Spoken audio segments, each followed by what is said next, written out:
All right, hello everyone. So this one's going to be way more specific, and I'm here to just argue about why I think that in life, and just like life in general, like not even like business or like game, like gym or anything. It's just like all in life. Either progress grows or you grow. Like you will never like it will never be an either or. Like you can have both. You can have both, but not at the same time. One has to go first before the other, right? And look, there are going to be some like like think boy Twitters people like they're going to be like, oh no, like it's going to be on, like just listen to me.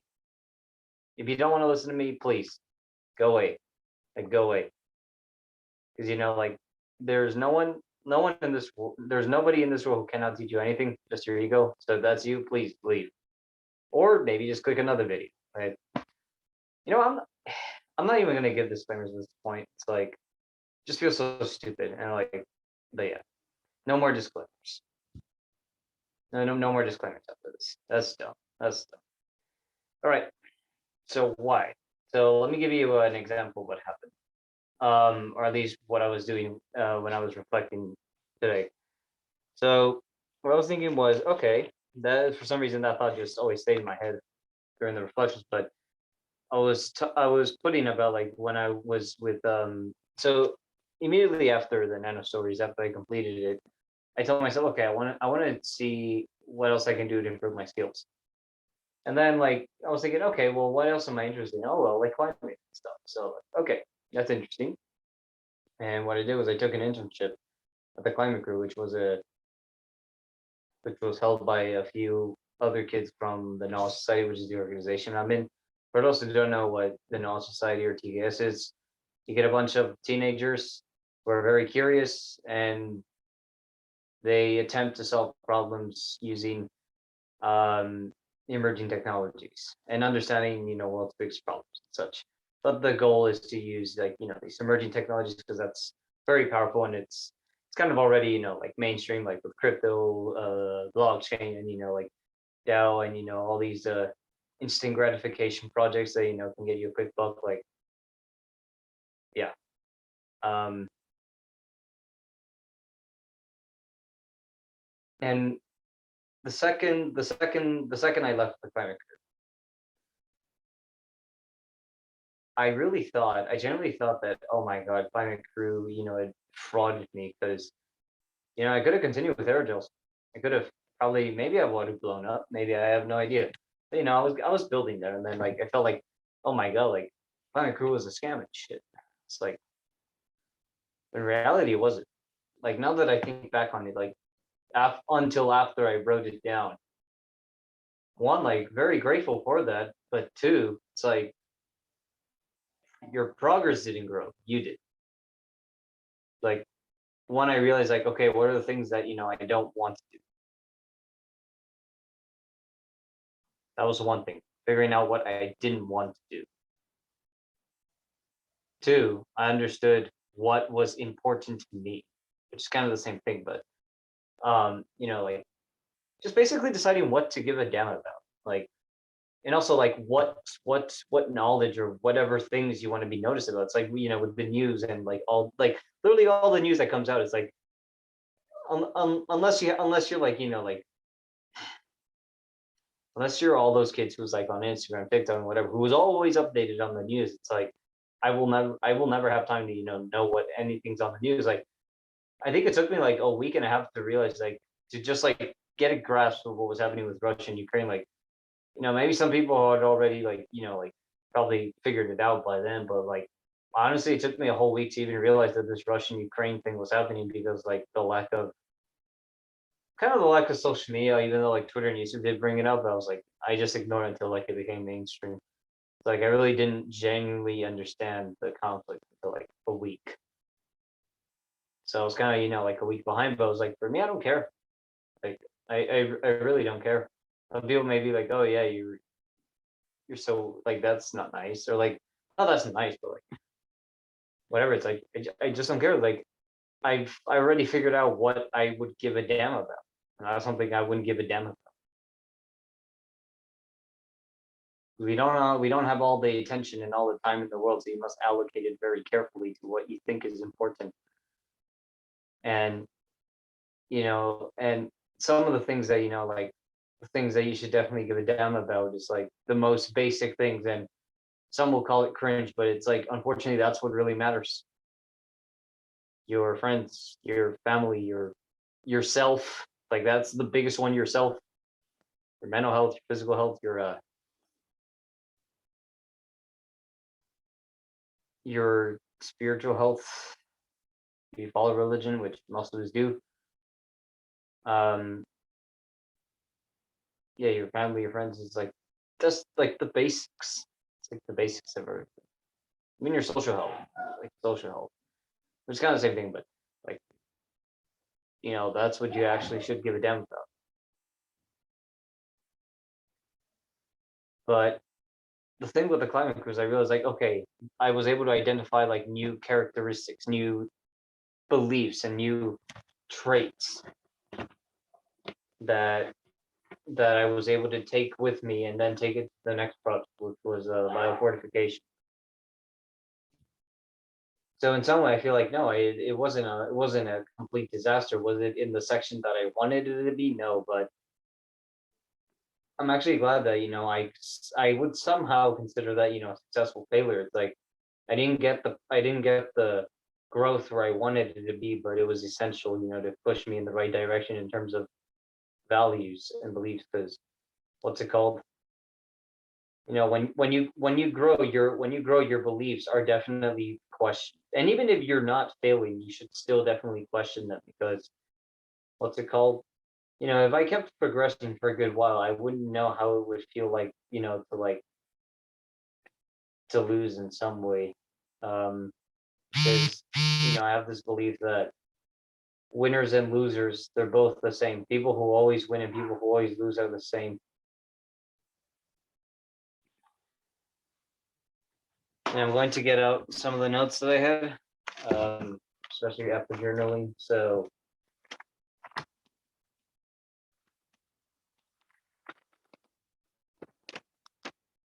perfect time to get some water.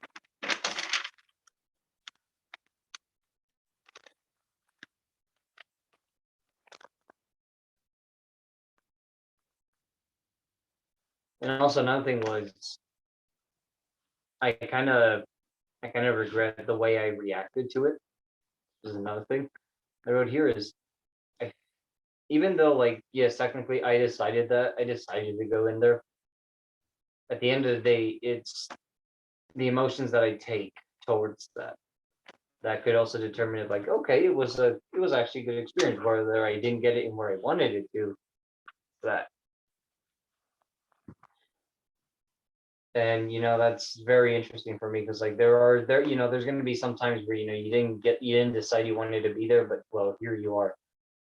That's like like cold calling. It's like when they cold call you, like maybe in classroom or whatever, it's like even if you don't have your hand raised, it's like, oh well, now you're in that situation. Like, well, whatever your reaction or whatever the actions you take towards that sudden responsibility, hey, that's on you, not the teacher.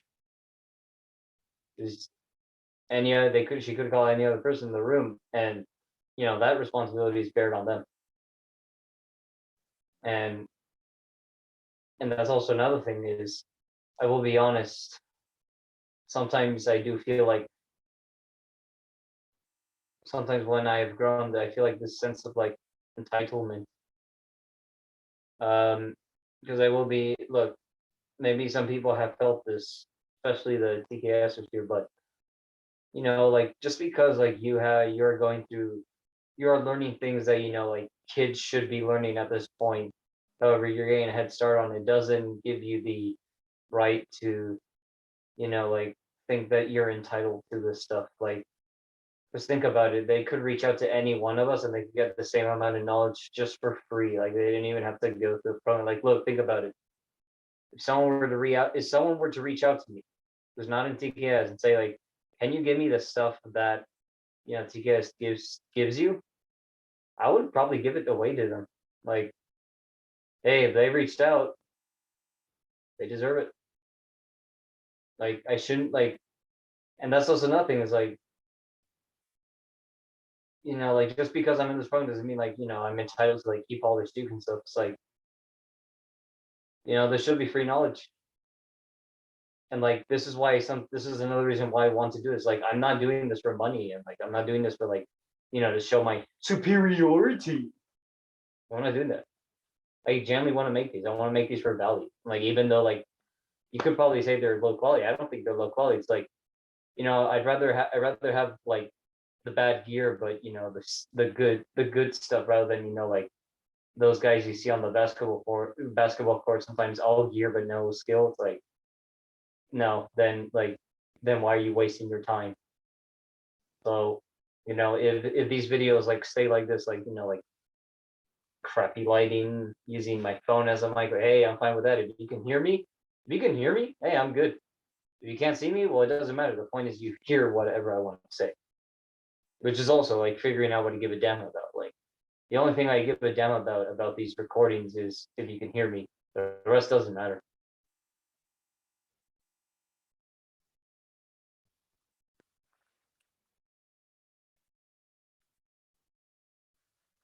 That's the other unfortunate thing with like thinking that you're entitled to stuff, and that's also another thing is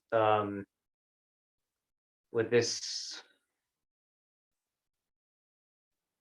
with this entitlement, it just literally destroys it.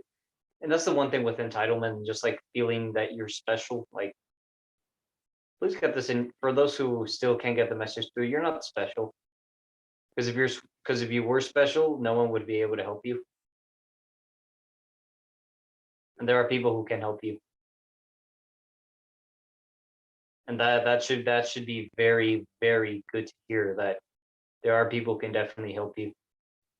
Because if you were that little special guy, then like you should be dead by now. You probably have committed like suicide or something because no one would have been able to help you. But like no, there are people who can help you. Like there are these average like there are these average guys out there who definitely help you. I'm an average guy. Like there's nothing, there's nothing like yeah, there's nothing special though. It's just that I genuinely care about this stuff. I read this stuff because I want to, and I make stuff about it. And I found out, like which problems I want to, which problems I'm willing to feel pain for, but they make me happy solving them. Like, like yeah, life is just basically a bunch of problems that could get upgraded or downgraded depending on what you do. And most of those problems you decide to get them, and what yeah, most of the problems that you have in life you decided that, like everything that happens to you, you chose that. So the most happiest people, they have the problems that make them the most happy. So their problems are like so upgraded that they're good, that like they're willing to go through the pain, and that's what makes them happy. That's why I do think that like the richest man isn't the one with wealth capital, it's the one with social capital, or like this mental capital that makes him so happy. It's like like they could be in the ruts, and they'll still have this like social or mental capital that allows them to keep going through, because those are problems he'd be willing to go through the pain through and still be happy with it. He'd be happy solving those problems despite whatever he's got to feel. And that's also why I feel like there's nothing, like there is definitely nothing special about me, and like I'm willing to say that. I'll say it like 1,000 times. It's like there is nothing special about me. It's just that I've identified, one, which problems to give a damn about, and two, which problems I'd be willing to push, like go through the pain through to solve them, and that's what makes me happy. And that's just one thing. Like those are just one of the few decisions. Like that's just one of the few decisions that I feel like even as a teenager it matters. It's like one is like, what do you want to do? What problems do you want to go through the pain through? That's just one question. Like the other two would be, where do you kind of want to live? Like how some people be like, oh, so where's your dream place? Where do you want to have a house? 'Cause where your environment can definitely impact how you behave or react. So it's very important to identify where, like what city. where you will be able to find a lot of opportunity. LA does have a lot of opportunity, but me personally, I do not like the environment. I did not say the people. I love the people, just not the environment. The the overall drama of Hollywood. That's not something that I'd be willing to tolerate for the rest of my life. I would see LA as a good place to tour, but not necessarily live. So I know that okay, I want somewhere where there is opportunity, just not something as an environment like that. So I always have to keep that in the back of my mind. And this could always get updated. But for right now, it's finding an environment where there's a lot of opportunity, like Los Angeles, but not with the same environment as what Los Angeles has. And the third thing is definitely like like the social capital, which is one of the most important things you can have, like good connections, psychology, persuasion, like get those. You can basically get a bunch of people to say yes to you and they'll give you your money or whatever you want. That's a rare skill, but if you can manipulate the way people think, you're set. So the third question I would always ask myself is like, who do I want to be with? And I don't mean like, and yes, like love, like girlfriend, wife, whatever, like the person you want to have children with, like yeah, that's important, but like most of my viewers are teenagers, so like that doesn't matter right now. Although like maybe the girlfriend, you may want to think a little bit about that if if you definitely consider that. Um but even just like friends in general is like, what do you want to be with? Because whoever you surround yourself with, you will be like them, you will act like them, you will do like them. Just it's like yeah, you'll just be a little slice of them, and all that compounds together, and then that makes you.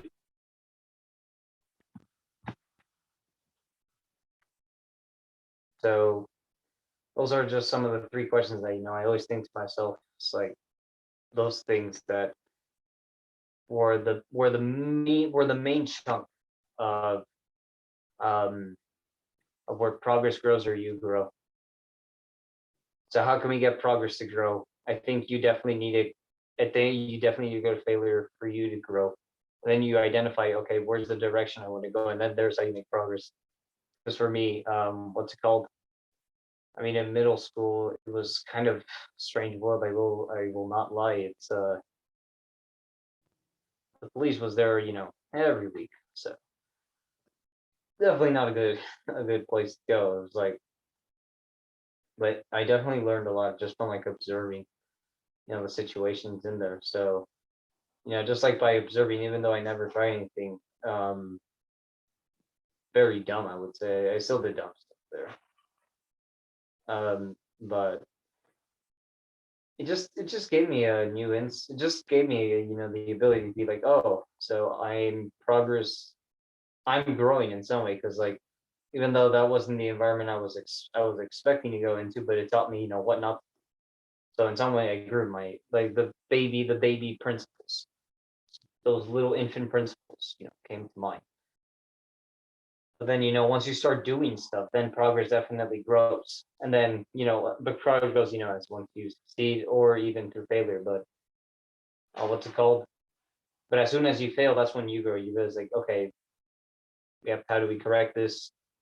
And instead of saying why did we fail, it's like, okay, how should have we done it? How do you do it correct? Also another trick is don't ask don't ask or don't say why, say how. It's like like, why did this piece of the equipment fail? It's like, that's a dumb question. You should say, how do we actually make it right? How do we actually make it work? Better way to solve it.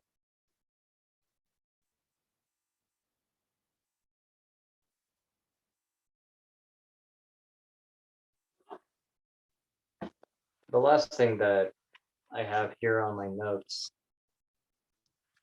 is just, for progress grows or you grow. If I think it's a lot more, but it's more important. You definitely need both, because you don't want someone who always wins and always loses, because they will never know. Like, one, they will never know the emotions that go to the other side, but they both won't be able to bear the responsibility of once, starting to make the progress on the other side.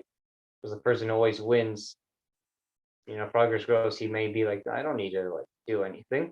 Like if I'm always constantly winning, why should I stop?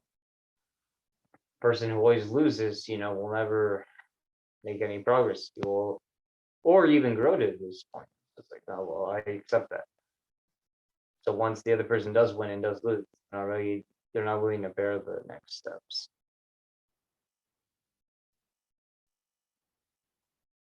So I'm going to end this video with values, like with specific values, or I guess like with progress growing or you growing. This, I will be honest, this definitely sounds like I'm saying like, what's that word? Oh, self-improve. Sorry, self-improve, which kind of summarizes the whole video, like self-prioritization and self-improvement, which is prioritize better values, like just get better values and get better things to care about. And when you do that, like you can definitely move the needle in progress. But especially when it's time for you to grow, like kind of design, kind of like just take a step back and think of like if you're like remodeling, like, or creating a human and like 3D printing or something. It's like, what traits or what like principles or what values do you want this like new bio made person to be? And that would be you. Like, do that action items. Like, what would you want to have in terms of values? And then like the 3 questions that I asked is like, what do you want to do with your life that one, like, you'll be willing to tolerate the pain, and 2, give a damn about? The rest ignore it, because you don't know, we don't have all the time in the world to know it. And then 2, which was, where do you want to live? Where's the opportunity, and where's the environment you want to feel comfortable and even willing push through the pain? All at home. And then 3, like, yeah, who do you want to be surrounded with?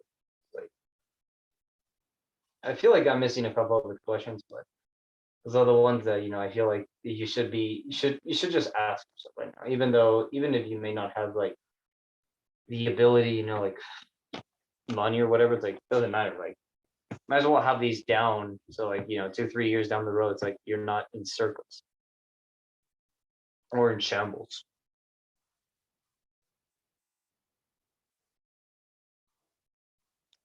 And finally, and yeah, that's it. And just a reminder, so, and yep, that was all that. And yep, Carlos, and I have a lot of reminders for you. And here's my last reminder. Listen to your feelings. It's the first sign of feedback. Your feelings is the first feedback you get, and it's sometimes the one you kind of neglect the most. So yeah. All right, see you next week.